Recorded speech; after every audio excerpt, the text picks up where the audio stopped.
Hello watch enthusiasts. Today I have rather an interesting watch to show you, and I appreciate I haven't done a hands-on review in a while, this one is rather a nice one. It's a dress watch which has been in the family for a while, but I really think it's a very special watch and very different. So without any further ado, I am wearing on my wrist the watch in question, and it is a Cartier Diabolo on a crocodile strap. And I just think this is a very interesting piece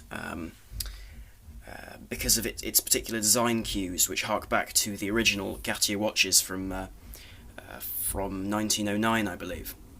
So, I'll show you the watch. So, the name Diabolo is a reference to, it is not satanic in any way, it's a reference to the crown, which is shaped similarly to a piece of juggler's kit, or a diabolo, which is sort of a device spun between two sticks with a string and thrown in the air in a variety of ways. But overall, this watch is rather an interesting piece, and one which I thought I'd show you. Anyway, this is the quartz version. It's a 20mm case, I believe, so it's a very small watch. It really is tiny. But on the wrist, because of these long lugs, it actually sits rather nicely. Now the strap is a 16mm crocodile, and it's very textured and very deep, and extremely soft, although this one is broken in because it has been worn.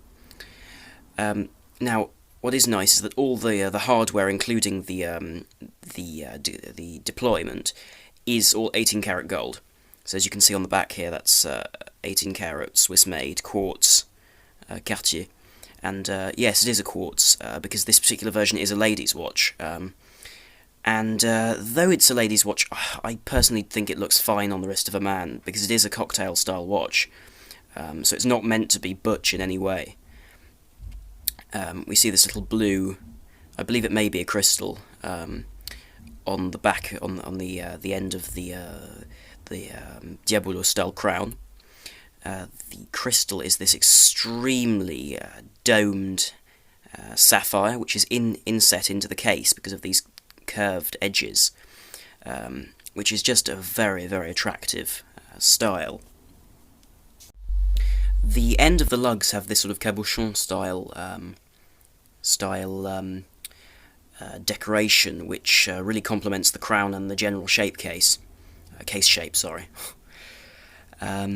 The strap is quite interesting, actually, because it has that typical Cartier adjustment to it, whereas rather than having holes in the strap, it's actually folded back through this loop to adjust it, and then it simply closes like so, and then clicks.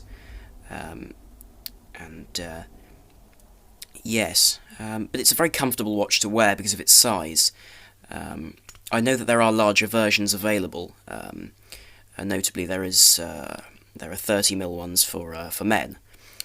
The dial is this white, I believe it's porcelain, which has these traditional Cartier Roman numerals, and the hands are very Breguet-esque, if you will, but the whole case has a sort of Art Deco style, which I really like. The date is at 3 o'clock, as you can see, with a small surround.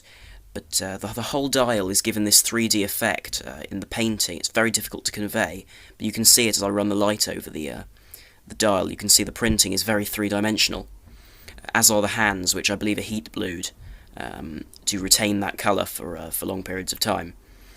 As you can see, it says Swiss at the bottom of the dial.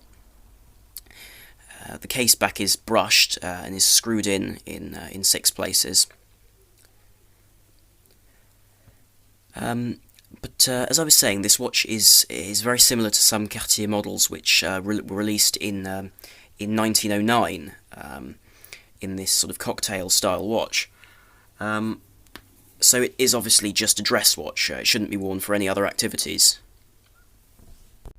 Now, the movement is, as the back of the case and the ticking second hand would tell you, is, if I can make it focus, quartz.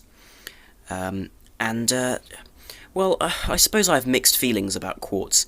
Yes, it's perhaps not the most authentic to the traditional Cartier type of watch, But then again, servicing costs are greatly reduced by quartz watches, as well as the fact that this sort of watch wouldn't be worn every day. It's not the sort of watch you would wear every day to work. It's the sort of watch you'd wear to a dinner party, for example. And so, therefore, having a watch which won't run down and require the resetting of the date and winding before any outing is quite a pleasant thing. So, for my purposes, quartz is rather nice in a watch of this type.